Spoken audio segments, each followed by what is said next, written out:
Jeter des fleurs, c'est offrir en prémisse les plus légers soupirs, les plus grandes douleurs, mes peines et mes joies, mes petits sacrifices. Voilà mes fleurs. Les fleurs caressant ton visage te disent que mon cœur est à toi sans retour. De ma rose effeuillée, tu comprends le langage et tu souris, mon amour.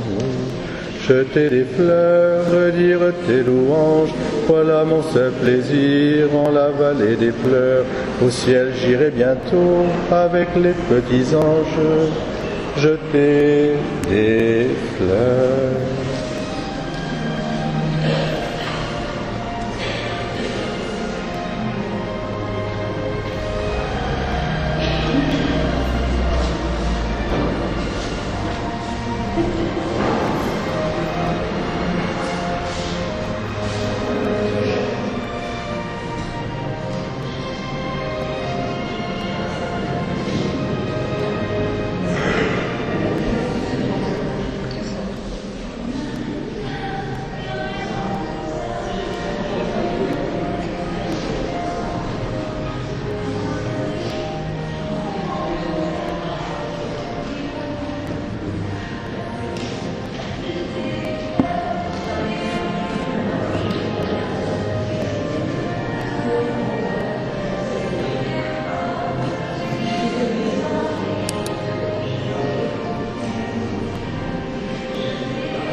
Et c'est un jour de fête, un jour de joie et de partage pour l'accueil.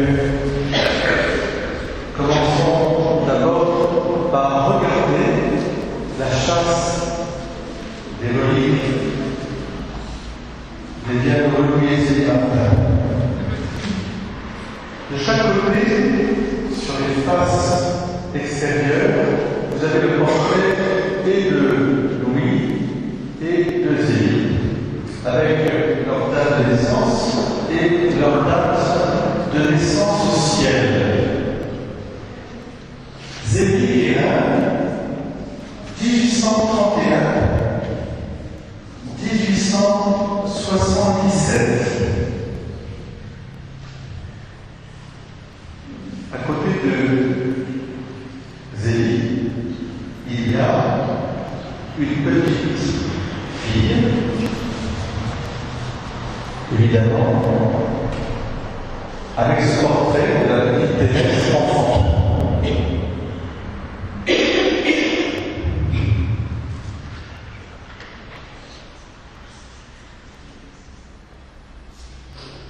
On voit l'intérieur d'une maison, une fenêtre et des rideaux. Probablement aussi le point d'avancement, puisque Zélie Guérin, toute sa vie, vraiment toute sa vie, a travaillé nuit et jour, on peut dire, à confectionner ces fameux points d'avancement, ces broderies qui faisaient toute la gloire de cette ville. Si je vais de l'autre côté, je vais voir Louis, un homme, je dirais, un bel homme, avec une barbe, comme on le représente ici. Louis Martin.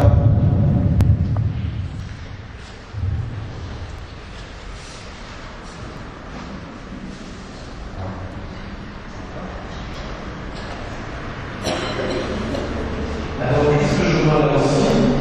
Je vois 1823, 1894.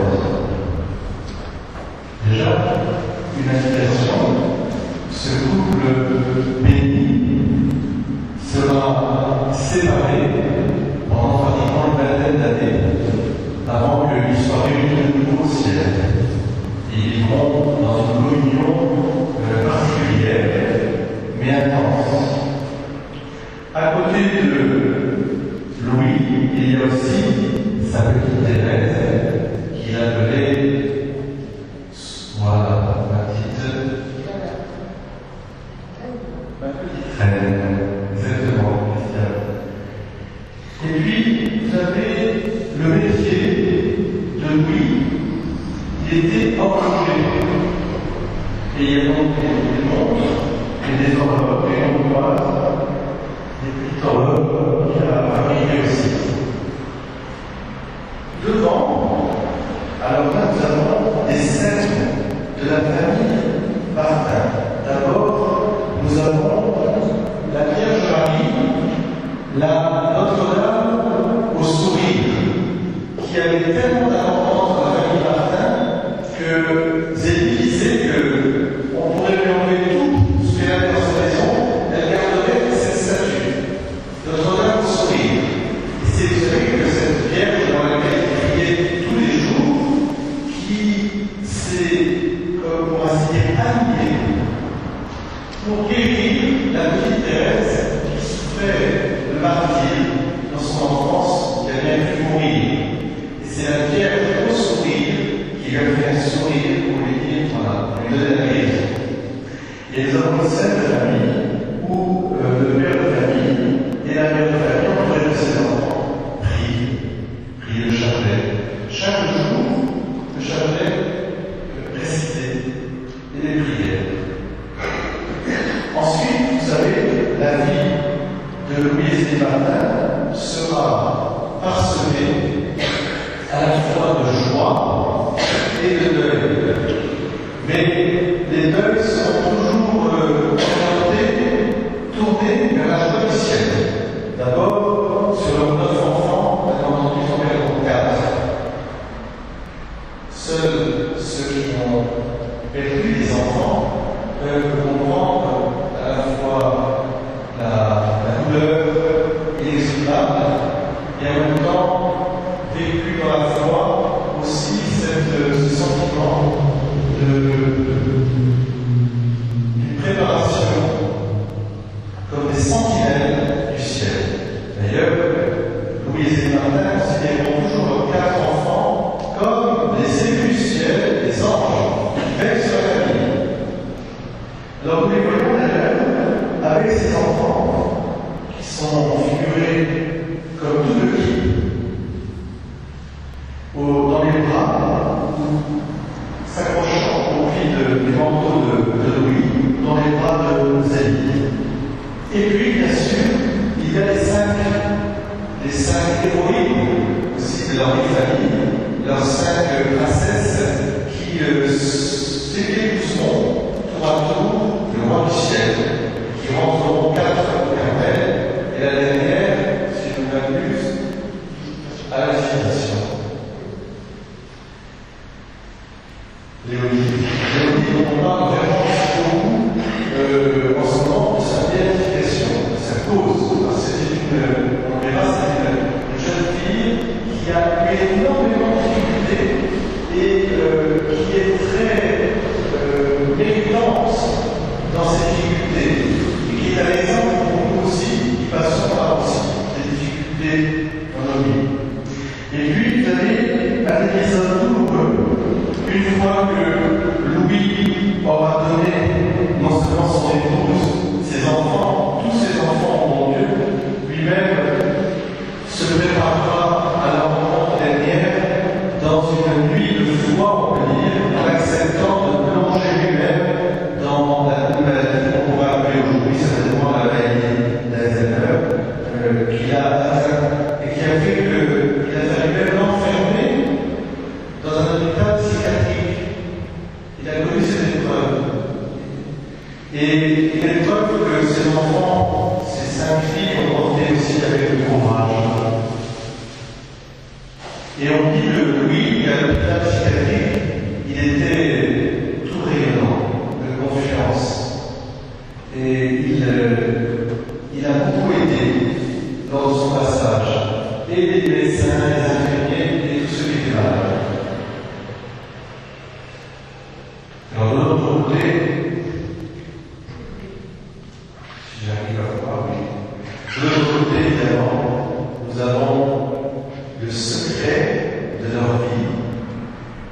c'est le sacrement de mariage vécu pleinement comme l'union du Christ et de l'Église.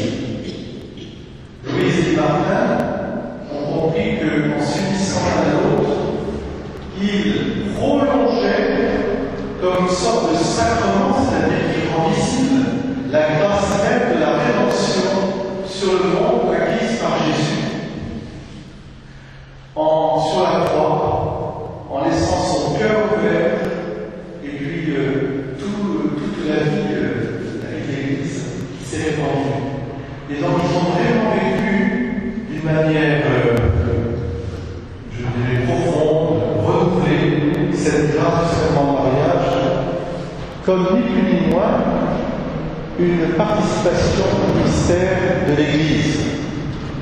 Vous savez que de l'Église, on peut dire que c'est Jésus répandu et communiqué. Eh bien, la famille, petite Église domestique, vous a rappelé Jean-Paul II, c'est précisément la continuité de l'Église, d'une manière incarnée dans ses membres. Et c'est cela qu'ont compris d'une manière simple, mais aussi, je dirais, courageuse, persévérante, qu'ont développé Louis et Zélie Martin. Alors c'est pourquoi j'ai voulu qu'au départ, nous entendions aussi jeter des fleurs, parce que pour eux, toute leur vie n'était qu'une action de grâce à ce Dieu 3 fois saint qui a donné ce qu'il avait de meilleur. D'abord, il a créé le ciel et la terre et tout ce qu'il contient pour nous. Il a placé l'homme et la femme au milieu. Et il en a fait son image et sa ressemblance. Et il a dit, en voyant cela, que c'était très bon. Et il a demandé à l'homme et à la femme de prolonger son travail, d'être à travers leur intelligence, leur cœur, leur amour, des gens qui allaient prolonger son œuvre d'amour. Et puis vous savez, il y a le péché et le drame du péché, et Dieu envoie encore ce qu'il a de meilleur, son Fils, son unique, le Verbe de Dieu. Il est né d'une femme dans un foyer, chez des saints époux, modèles de tous les époux, Marie et Joseph, qui ont uni leur vie pour faire la volonté de Dieu. Voici la servante du Seigneur, voici le serviteur du Seigneur. Joseph, Marie. Et Jésus est le don que Dieu nous fait à l'humanité. Dieu a tant aimé les hommes qu'il a donné son propre Fils pour que nous puissions retrouver cette communauté d'amour et de vie pour laquelle il nous a créés et destinés d'une manière définitive, car les dons de Dieu sont sans repentance, pour pouvoir reconstituer la grande famille au ciel. Ce don que Dieu a fait de lui-même à travers son Fils, il a voulu le partager très vite avec nous. Et vous savez, quel est le premier miracle qu'accomplit Jésus? C'est de transformer l'eau de nos vies en vin qui déborde à ras-bord. Et cette eau de nos vies qui déborde en vin s'est déroulée au cours des noces de Cana, du sacrement de mariage. Comme pour nous dire, mes petits enfants, mes dons sont sans repentance, n'ayez pas peur. Je bénis les familles, je les aide, je les comble, je les garde, mais aussi, à travers le sacrifice du Christ, j'ouvre une fenêtre sur une vie nouvelle où, que l'on soit célibataire, que l'on soit marié, que l'on soit consacré, que l'on soit veuf ou veuve, la famille est toujours présente parce que nos parents, nos aïeux, toute notre famille, eh bien eux-mêmes, comme nous, sommes des enfants d'un Père unique. Nous sommes les frères et sœurs d'un frère unique. Quel frère Jésus? Et nous sommes, bien sûr, remplis de la présence de l'amour de Dieu, qui n'est autre que l'Esprit Saint, et qui nous unit les uns aux autres. Ce préambule très important pour bien plonger notre regard sur le mystère de Louis et Zélie Martin. Il y a un mystère chez eux. Et c'est un mystère qui ne nous éloigne pas ni d'eux ni du bon Dieu. C'est un mystère de la présence de Dieu. C'est pour nous faire comprendre que la voie qu'ont suivie Louis et Zélie Martin, c'est une voie qui nous est proposée à chacun d'entre nous. Je dis bien à chacun d'entre nous. Que l'on soit célibataire, que l'on soit veuf ou veuve, que l'on ait encore la grâce d'être unis par le sacrement de mariage, que l'on soit aussi dans des difficultés de couple, il y en a aussi parmi nous, je le sais, et puis que l'on soit bien sûr consacré. Il y a toujours la possibilité de retrouver la vie de famille. Et pour cela, eh bien, l'exemple de Louis et Zélie Martin nous aide.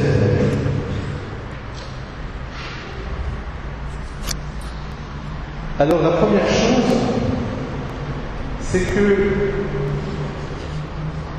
ils ont été tous les deux baptisés. Ils ont reçu la vie même de Dieu. Et dans une famille à la fois très différente l'une de l'autre et très proche.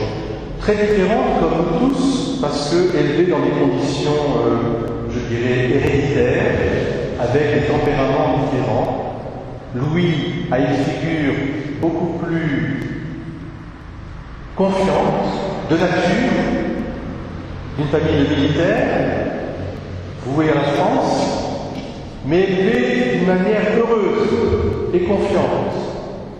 Loin, je dirais, de l'éducation que recevra Zélie, de parents très pieux et très chrétiens, mais très marqués par le courant, je dirais, janséniste, sans trop savoir, mais marqués quand même, très moralisants. Et probablement avec des blessures de famille profondes chez la maman.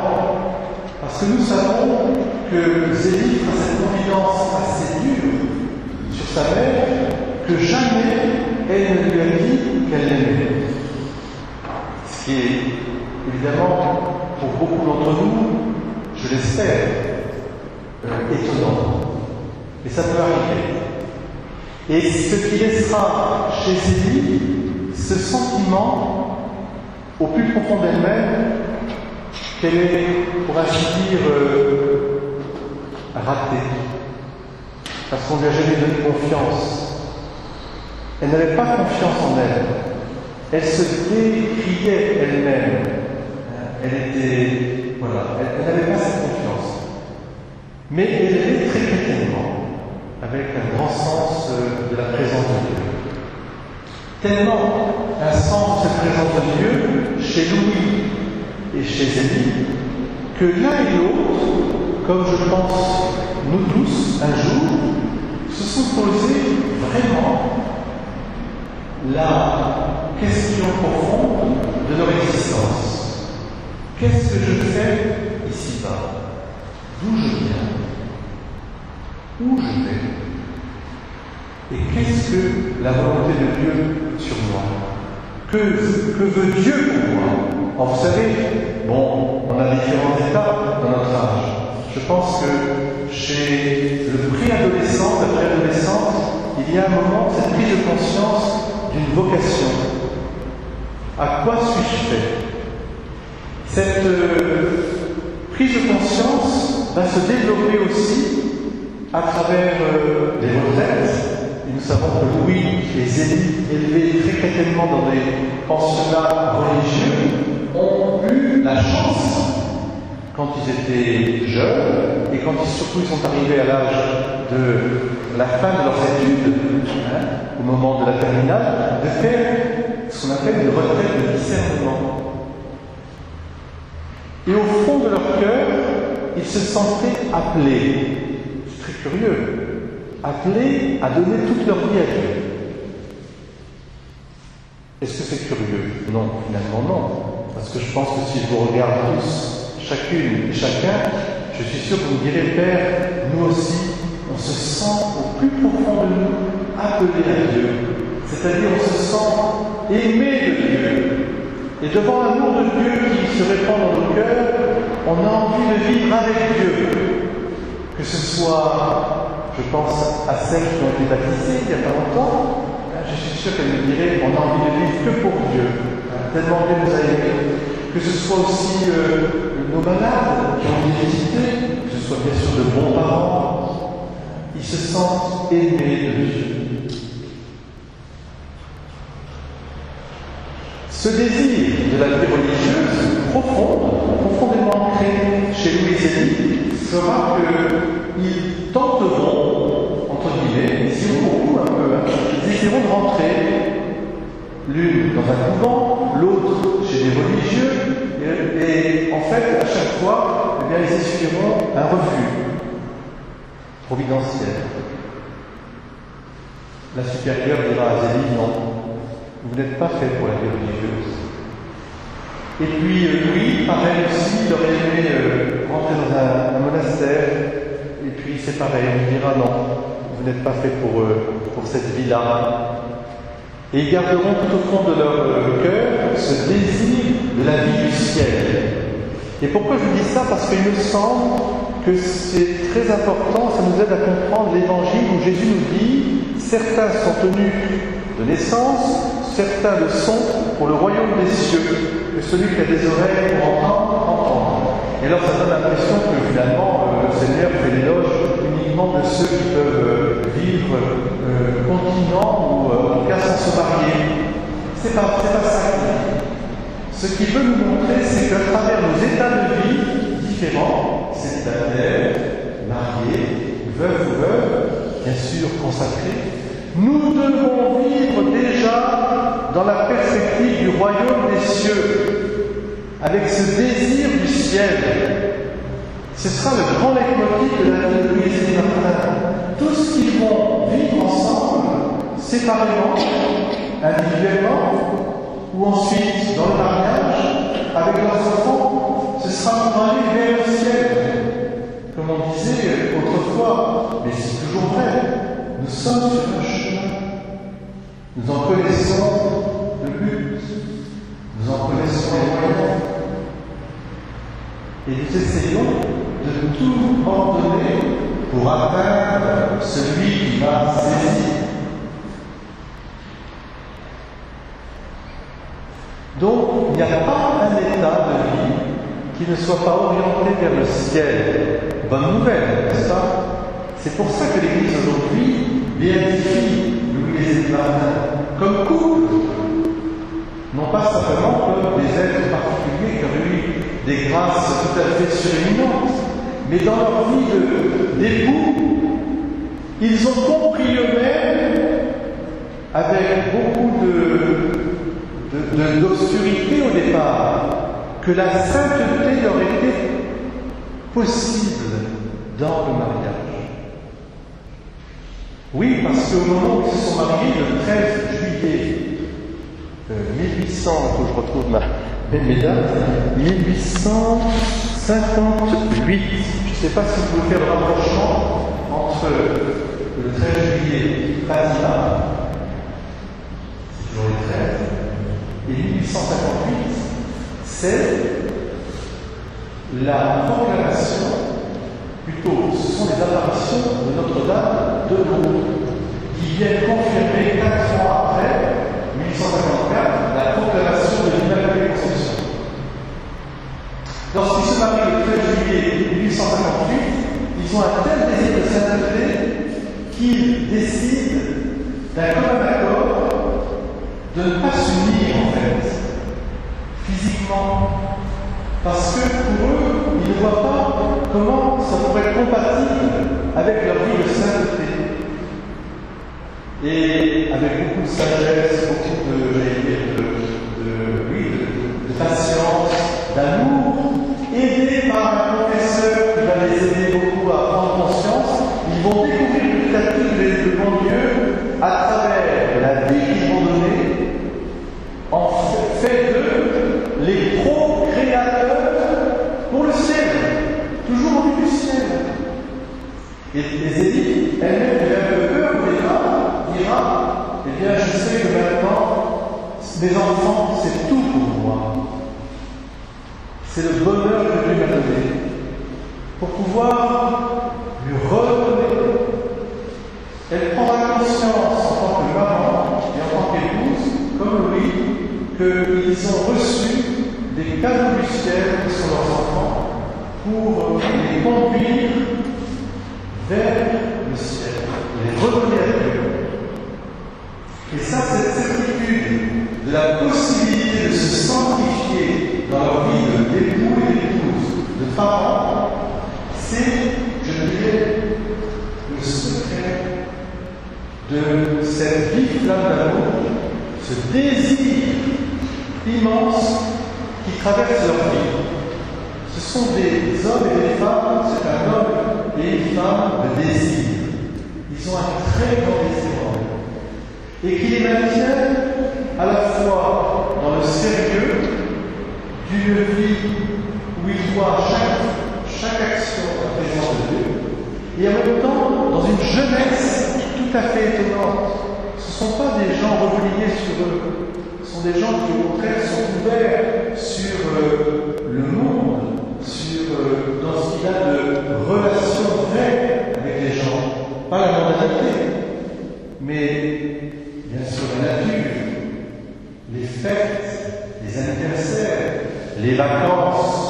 Pour eux, c'était un moment formidable. Quand toute la famille se réunissait dans la propriété des Guérins, ils en étaient tout heureux, parce que c'était un moment de partage extraordinaire, et puis un moment de fête et de joie. Et que ce soit lui aux élites, ils savaient orienter leurs enfants dans cette confiance et cette joie de la vie. La vie est un don reçu de Dieu. Pour en faire,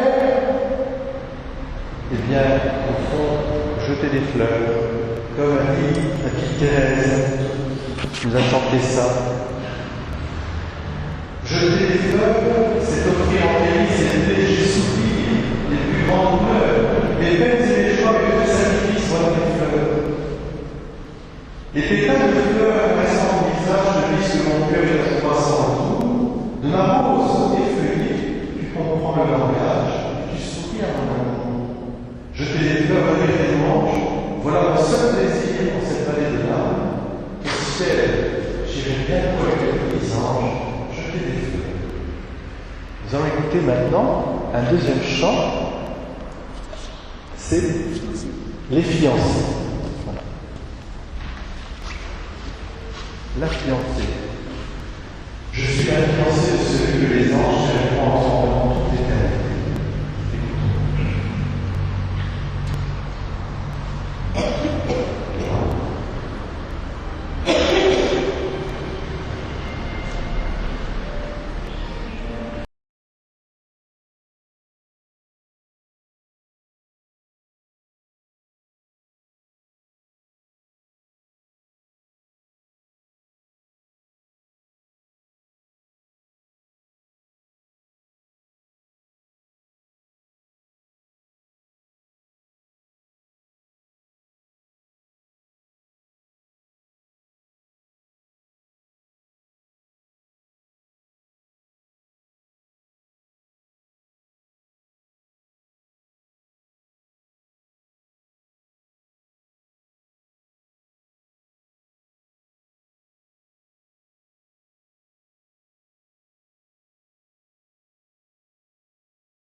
Aujourd'hui, la grâce que nous avons à demander à Louis et Zélie Martin, c'est précisément ce désir du ciel. Non pas le désir du ciel au sens où ça peut nous faire peur. Qu'est-ce qu'il nous dit le Père Gabriel? Ça veut dire qu'il faut qu'on parte vite de cette terre. Non, ça veut dire simplement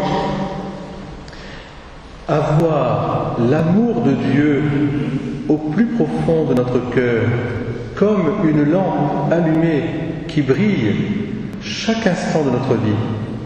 Se sentir aimé, se sentir compris, jusqu'au plus profond de nos difficultés, de nos épreuves, de nos souffrances. Se sentir, je dirais, accompagné par Dieu. Dieu est quelqu'un, une trinité de personnes qui n'a d'autre désir que d'être le plus proche de nous. Et précisément, c'est ce qu'ont compris et mis en acte Louis et Zélie Martin. Vous allez me dire comment? Est-ce qu'ils ont eu des visions? Est-ce qu'ils ont eu des apparitions, des locutions intérieures? Que nenni!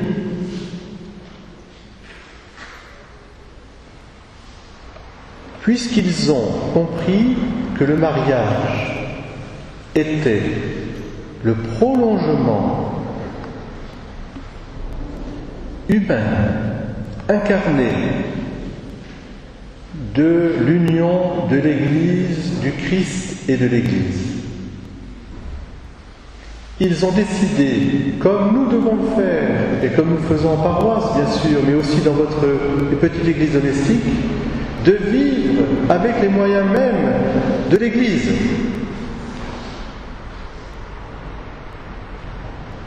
Comment est-ce que l'Église est une, sainte, catholique, apostolique, je rajouterai romaine? Comment?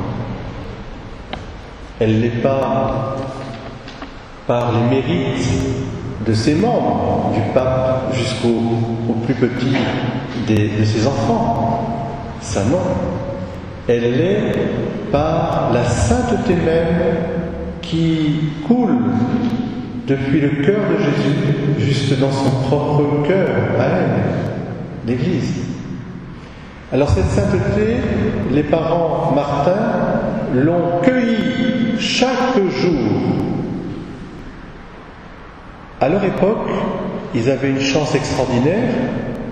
Il y avait tellement de prêtres par paroisse, tellement de prêtres dans tous les villages, qu'on pouvait assister à des messes tous les jours à différentes heures. Et le dimanche, n'en parlons pas. Eh bien, Louis et Zélie Martin assistaient tous les jours à la messe. Pour eux, c'était le lieu de rendez-vous avec l'amour. Pour que leur communauté de vie et d'amour, eh bien, soit vraiment le lieu, la petite église, où Jésus-Christ répand tous ses dons. Comme à l'époque, ils jeûnaient depuis minuit, avant d'aller à la messe. Souvent, ils assistaient à une autre messe. Première messe, ils assistaient pour prier, et la deuxième messe, souvent, ils communiaient. Ou inversement, il y avait la messe solennelle du dimanche, et puis il y avait la petite messe dite basse. Mais très tôt, donc, tous les deux, ils ont mis la messe au cœur de leur foyer, comme le lieu où ils pouvaient alimenter leur amour. Et pas seulement entre eux, mais avec les enfants. Et pas seulement les enfants qui étaient encore sur la terre, mais avec les enfants qui étaient au ciel. La messe quotidienne. J'insiste beaucoup parce qu'il me semble que cette compréhension juste de l'alliance entre Dieu et les hommes, réalisée d'une manière sanglante une fois pour toutes sur le Golgotha et avec la résurrection du dimanche, renouvelée à chaque fois que la messe est célébrée d'une manière non sanglante mais réelle, où Dieu sauve et nous sauve et nous comble de sa vie, si nous prenons conscience de ce qu'est la messe, comme disait le curé d'Ars, on en mourrait quelque part, tellement c'est grand. Je vous invite, pour celles et ceux qui ne connaissent pas, à vous procurer un DVD sur le Padre Pio. Padre Pio, stigmatisé, franciscain, qui est mort en 1968, on a pu filmer les messes qu'il célébrait. Et la moindre messe dite basse durait 1 heure, 1 heure et demie. Il paraît que parfois il y avait une demi-heure pendant la consécration. Tellement le Padre Pio revivait l'immense amour de Dieu pour l'humanité. Ça pourrait nous faire prendre conscience que la messe, c'est pas une obligation au sens extérieur. La messe est un besoin. Moi qui suis pécheur, j'ai besoin de communier tous les jours. Voilà ce que disait saint Ambroise. Eh bien, Louis et Zélie Martin, c'est ce qu'ils avaient compris bien avant le Concile Vatican II. Parce que la messe est au cœur même de la vie de l'Église. Ils l'ont mis au cœur même de leur vie. Ensuite, ils ont vécu à l'unisson de la paroisse à laquelle ils participaient. Ils se sont donnés aux œuvres caritatives. Alors, Louis était beaucoup plus attiré par les pauvres, et il est rentré dans les conférences de Saint-Vincent de Paul. Et il a beaucoup aidé. Parce que pour lui, c'était une façon de montrer que l'amour qu'il recevait, il le redonnait aux autres. Et certainement d'abord aux plus petits, aux plus pauvres. Et puis Zélie, elle était, comme beaucoup des femmes de l'époque, adonnée aux œuvres de charité, mais surtout par la confection, ce qu'elle faisait aussi pour les brocantes, les kermesses et autres. Cette vie de paroisse, vécue bien sûr en communion avec le Saint-Siège, il y avait une grande dévotion pour le pape. Vous savez que Louis, avec la petite Thérèse, non seulement écriront au pape pour demander la permission que Thérèse rentre à 15 ans au Carmel, mais ils iront à Rome demander une audience et ils seront reçus par le pape, qui les bénira et qui leur demandera d'avoir confiance que si c'était la volonté de Dieu, elle se ferait. Et ils sont repartis de là avec la certitude que la volonté de Dieu se ferait précisément. Dans leur petite église domestique, eh bien, je vous ai dit, c'est montré ici, il y a un lieu stratégique. Ce lieu stratégique, c'est l'oratoire. J'espère que chez vous, vous avez tous un petit oratoire, un petit endroit où il y a une statue, une image pieuse, un crucifix, quelque chose, un endroit où on peut faire brûler une bougie aussi, où on peut se réunir soit dans le secret, soit en famille, et on confie ses intentions. Et tous les jours, il priait.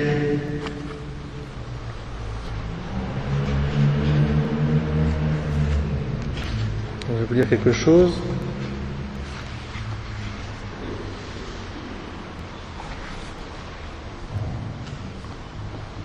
Alors je reviens un petit instant sur la vie de paroisse, parce que vous voyez, ils n'étaient pas des bisounours, c'était pas des gens complètement éthérés, désincarnés, ou alors, je dirais, un peu nunuches, pas du tout. Ils savaient très bien qu'une paroisse, c'est composé, comme vous ici et moi, de gens qui sont très différents, de gens qui ont beaucoup de qualités, certes, mais aussi, puisqu'on vit ensemble, où les différences, on va dire, pour ne pas dire défauts, apparaissent aussi très vite. Et alors, par exemple, un lieu par excellence qui met à mal la patience des uns et des autres au cours de nos liturgies, c'est quoi? C'est? J'ai entendu un mot. Oui, c'est le chant, bien sûr, parce que le chant, ça convient aux uns ou aux autres, différemment, parce qu'on chante trop vite, ou au contraire trop lentement, parce qu'on chante mal, parce qu'il y a des voix discordantes, etc., parce que l'organiste part avant, ou que le prêtre en fait qu'à sa tête, ça c'est pour moi. Mais ça, c'est pas grave, vous voyez. Alors voilà ce qu'elle écrivait, je trouve que c'est très beau. Louis Zélie apprécie la belle liturgie. Commente ainsi une cérémonie de Marie. On y entend des chants impossibles. Ce sont des roucoulements à n'y rien comprendre. On se croirait au café-concert et cela m'agace. Autrefois, c'était plus pieux. Ah oui, le autrefois qui revient. Autrefois, c'était plus pieux. Enfin, nous sommes, paraît-il, dans le progrès.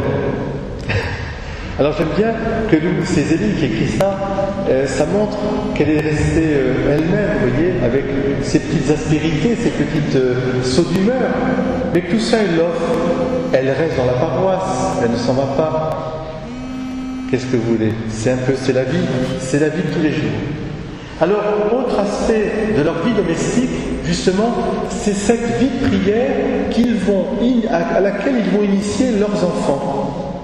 Et une des caractéristiques qui m'a beaucoup touché en lisant leur vie, c'est le soin qu'ils ont à éduquer leurs enfants d'une manière intégrale. C'est-à-dire en faire vraiment, en l'occurrence les saintes filles, des filles, des femmes, vraiment femmes, et en même temps chrétiennes, sans oublier aucun des aspects de leur développement. La musique, la danse, bien sûr, à l'époque, on a la culture, on a appris, etc. Mais aussi, j'allais dire, les relations sociales, les visites, les vacances, les jeux. Tous les dimanches, on terminait la journée du dimanche par un jeu de société. Ils aimaient jouer. Il paraît-il, lui, était très fort. Et les admirations de ses filles. Papa est toujours très fort, ces jeunes. Ils jouaient ensemble, vous voyez. C'est pas du tout une image de sainteté qui serait dans une niche immobile, au contraire. Mais une conscience que leurs enfants, qui sont un don de Dieu, ils ont le devoir de les conduire au ciel, c'est-à-dire educere en latin, conductor. Éduquer, ça veut dire faire sortir ce qu'il y a de meilleur dans chaque enfant. Et pour cela, ils ne négligeront aucun moyen. Moyen d'abord des parents qui seront présents. Ils seront attentifs dès le plus jeune âge, présents pour consoler, présents pour corriger.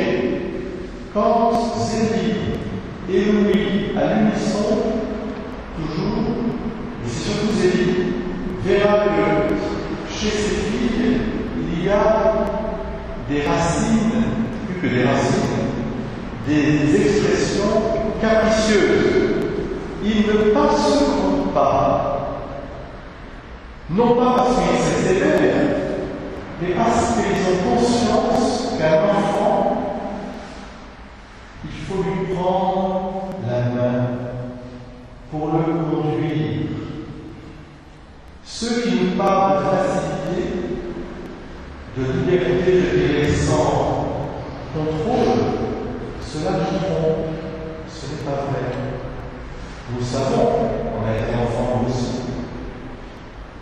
Bien, pour la génération d'aujourd'hui, le plus beau cadeau que puisse avoir, c'est des parents qui soient présents et qui soient des vrais éducateurs. Car ce sont les parents qui sont d'abord les premiers éducateurs de leurs enfants. Et qui délèguent ensuite à l'école ou dans d'autres associations. C'est d'abord des parents. humaine, de psychologie, dans les lettres de Zélie, on se rend compte qu'elle parle de Céline, de Thérèse, de Marie, de Pauline, de Léonie, d'une manière tout à fait caractéristique, pas d'une manière générale. Elle les connaît chacune avec leur générosité, leur qualité, leur beauté, autant que leurs défauts. Et les attentive à donner à chacune ce qui lui convient. Et avec Louis, ils ont décidé, même si Louis de temps en temps rechignait, qu'une chose était très importante pour l'enfant, c'était de leur permettre d'aller dans des bonnes écoles. Et aussi de rencontrer des communautés religieuses où elles pouvaient faire des bonnes retraites, des bons camps en anglais. Alors on a connu le soufisme, ça c'était bien, ça aussi pour nous. À l'époque, il n'existait pas, la jeune Noël n'était pas encore née. Mais il y avait quand même des camps, des patronages, des choses comme ça qui les aidaient. Et ils ne richaient pas. Des retraites pour les enfants, même si ça coûtait un peu cher. Ils disaient, bah, tant pis, on les envoie là. Aujourd'hui, je pense à ce que fait la communauté de Malbec pour le Saint-Jean, avec leur camp jeunesse l'été. Il y a des milliers de jeunes qui vont découvrir à travers le partage de l'ensemble de ces jeunes que l'on peut vivre heureux et joyeux tout en se donnant au Seigneur. À travers d'ailleurs des plans qui sont des activités techniques de radio, de télévision, de théâtre, le chant, etc. Nous, on a connu plutôt des camps scouts, c'est plus la nature, et aussi, je dirais, la vie. Mais nos parents aussi ont bien fait de nous faire rencontrer un peu ces lieux où on peut grandir aussi. Et puis enfin, dans l'éducation qu'ils ont donnée, ils ont donné à leurs enfants cette confiance, cet amour à travers eux d'un Dieu qu'ils n'ont pas mal inspiré comme un papa, c'est-à-dire un papa et une maman. Dieu n'est pas celui qui est vengeur. Il est d'abord celui qui aime et que l'on laisse par nos offenses, comme une personne aimée.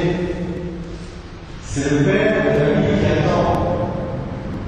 C'est ainsi qu'ils vont faire grandir chez leurs enfants cet amour de Dieu au point que tous, librement, sans être forcés, voudront aller. Alors je vous propose, pour mettre en valeur cette confiance en Dieu, d'écouter le poème de Thérèse sur mon petit papa. Comment est-ce qu'elle écrit son petit papa? Si j'étais petit comment papa, c'est plus bien où j'irais, ton cœur serait mon lit battant, là je resterais à jamais.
Une caractéristique aussi de Louis et Céline Martin, c'est d'élever leurs enfants dans l'amour du travail.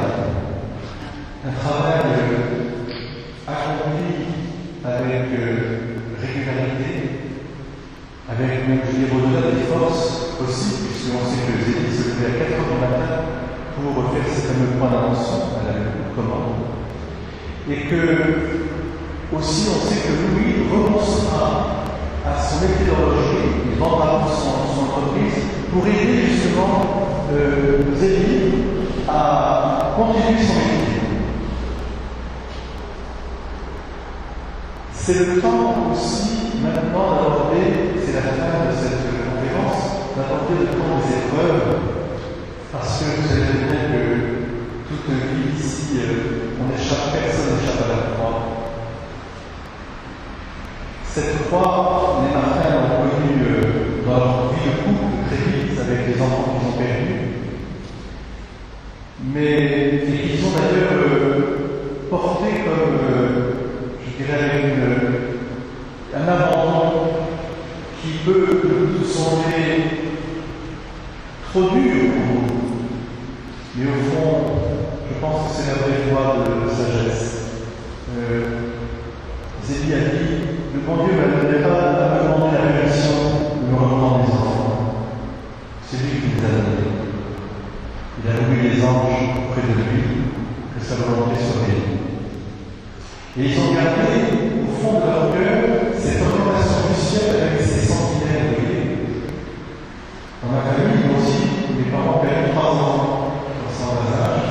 Je sais que mes parents n'ont jamais vu autre chose que celui des anges. Et on n'avait pas en famille de tristesse ou de douleur. On vivait dans la joie, dans l'accueil, dans le partage. Et je pense que chez lui et ses Martin, c'est pareil. Ils ont absolument pas voulu que leurs enfants vivants portent le poids du deuil qu'ils avaient porté eux-mêmes vers leurs enfants.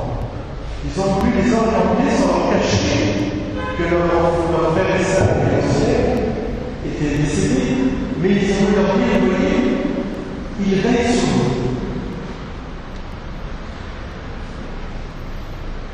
Enveloppé de la présence d'amour de Dieu à travers ses saints, la communion des saints.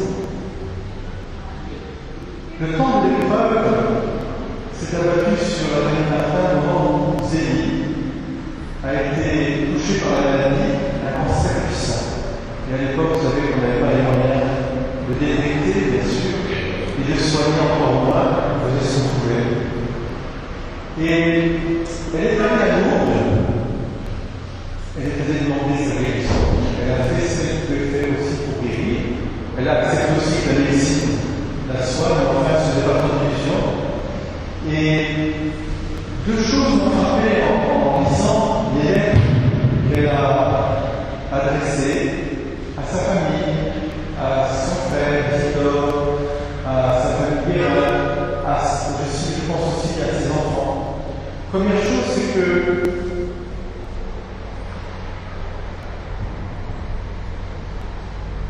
elle n'a pas voulu que ses enfants, sauf pour elle, en victime à l'époque on faisait, Marie l'aînée, qui est venue la seconde maman un peu de la famille, qui était déjà d'un certain âge, a dit d'assister comme ça, pour guérir ma maman, mon Dieu, je préfère donner ma vie. Prends ma vie. Ce que tous les enfants font. Je sais quand on a été malade à ce moment, j'avais un peu ce désir aussi quand j'étais jeune adolescent. Si vous voulez mourir moi, plutôt que maman, voilà. Et parce que c'est le cœur. Et Zélie a dit, je te l'interdis de faire cette promesse. Vous savez pas, on faisait même des vœux. Les gens faisaient des vœux. Que si on guérissait, eh bien, Seigneur, prends ma vie. Et elle lui interdit en lui disant, ce qui est important, c'est que Dieu ne nous abandonnera jamais. Et c'est que si, alors elle dit cette phrase incroyable, si, en amour, si le bon Dieu veut que je parte vers lui, c'est qu'il sera bien de remplacer auprès de vous sur la terre. Il faut un courage, non pas une froideur, mais un courage extraordinaire et une confiance de foi inébranlable. Et nous savons qu'elle va préparer petit à petit sa fille aînée, Marie, à assumer, tout en étant bien la fille, la place de seconde maman auprès de ses autres sœurs. Mais en veillant à ce que Marie ne soit pas la maman, qu'elle n'ait pas la place de l'épouse, qu'elle était auprès de, bien sûr, de Louis. Cette épreuve de santé, ils vont la vivre ensemble, Louis et Zélie, dans une communion de plus en plus forte qui ne s'éteindra jamais. Il y a eu aujourd'hui. Et ils accepteront. Zélie parle souvent du mot de résignation, non pas dans un sens négatif, se résigner avec le mauvais cœur, mais plutôt dans un sens d'abandon, de confiance. Je fais tout ce que je peux, adviendra ce que mon Dieu voudra, adviendra ce que mon Dieu voudra. Bien sûr,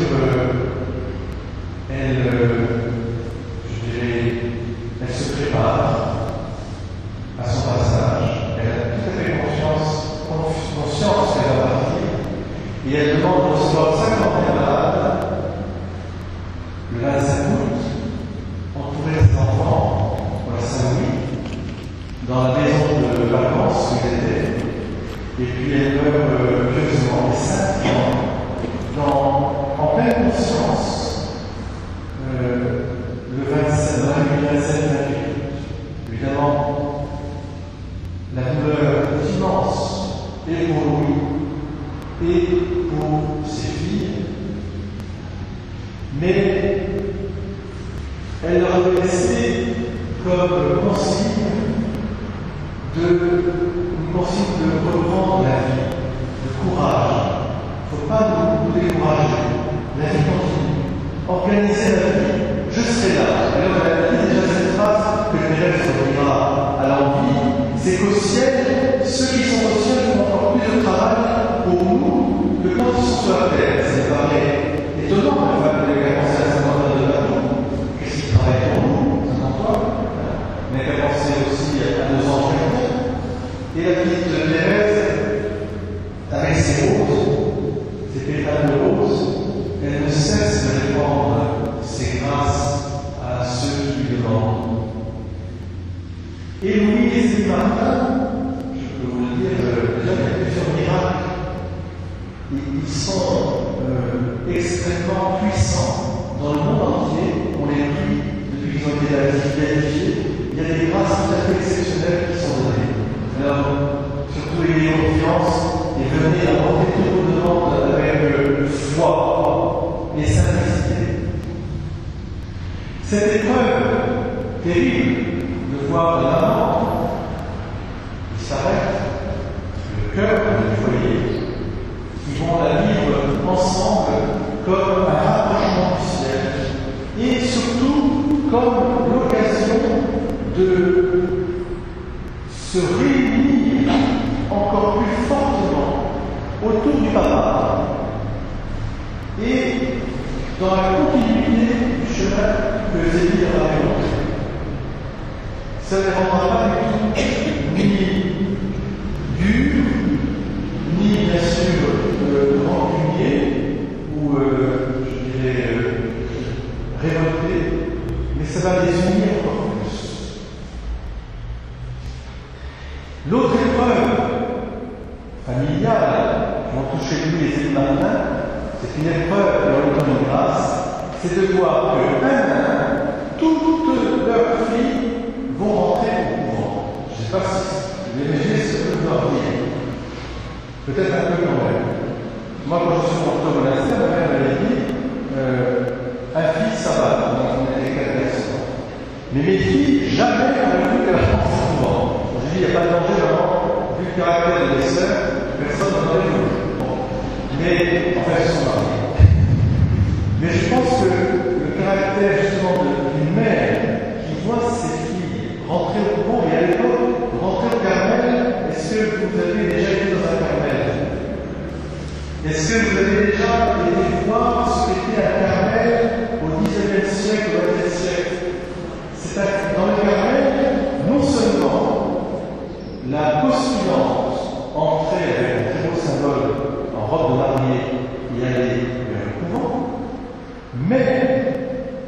pour se donner totalement à Jésus. Mais une fois qu'elle avait disparu derrière la grille, il y avait un rideau. Et elle-même portait un voile. Et quand les parents, une fois, deux fois dans l'année, trois fois, avaient la permission d'aller au parloir, ne voyaient pas le visage de leur enfant, qui était toute au Christ. Il y avait un symbole très fort, évidemment. Pour nous, maintenant, on n'a pas forcément de raison d'être, mais il faut le voir à l'époque comment c'était vécu. Il y avait donc vraiment une séparation complète, ce qui n'empêchait pas d'être très unis. Et un par un, toutes leurs filles vont rentrer au couvent, dans une grande acceptation de la volonté de Dieu, sans que jamais, ni lui, ni Zélie, n'aient poussé l'une ou l'autre. C'est le contraire. Ils leur faisaient faire leurs études, faisaient faire les voyages, etc. Surtout quand la petite Zélie va vouloir rentrer, pour le papa, pour lui, la dernière, ce sera très difficile. Mais il l'accompagnera, parce que toutes leurs filles, au bras de leur père, sont rentrées en robe de mariée au couvent, et il les accompagnera jusqu'à la grille. Louis a voulu, lui aussi, communier à sa façon. C'était un homme qui aimait la marche, qui aimait la nature, qui aimait les pèlerinages. Pendant que j'étais resté à la maison, lui partait à la Chartre, mais il est parti à Rome, il a été dans différents pays, il aimait pèlerinage, il aimait aller comme la piétage, je dirais, marcher sur les routes et puis porter ses intentions de prière et déposer et vivre comme le plus modeste des gens, même le SDF, puisqu'on dit que les pas de lit, trop de pèlerins, il a passé toute la nuit dans la chapelle.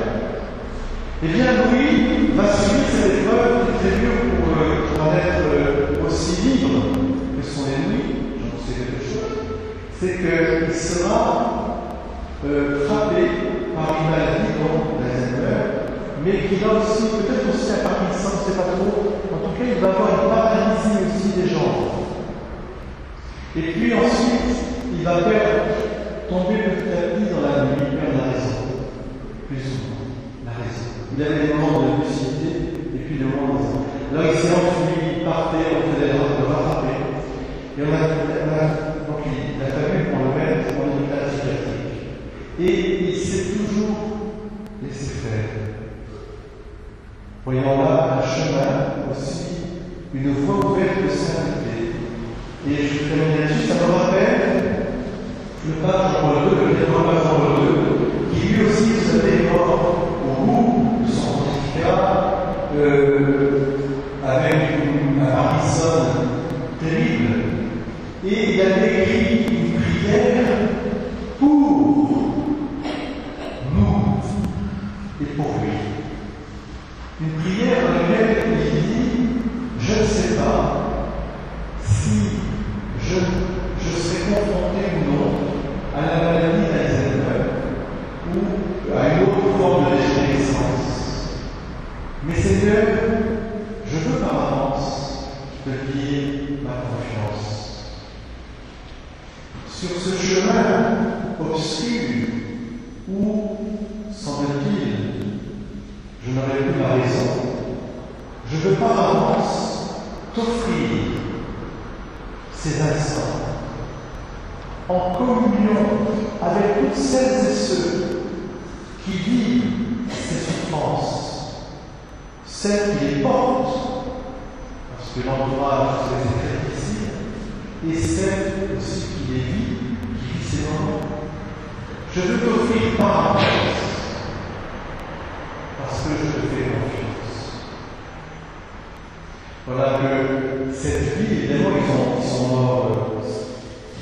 Il y a la différence de l'âge, et ensuite, ils ont été béatifiés En 2009, je reprends mes dates ici pour conclure.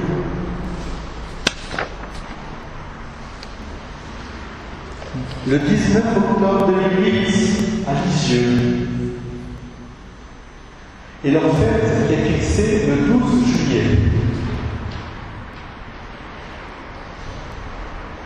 les reliques des bienheureux Louise et Martin, eh bien, sont là pour nous rappeler que Dieu est la famille, qu'il les bénit, qu'il les garde et les conserve, et puis aussi que l'amour est plus fort que la mort et même le péché.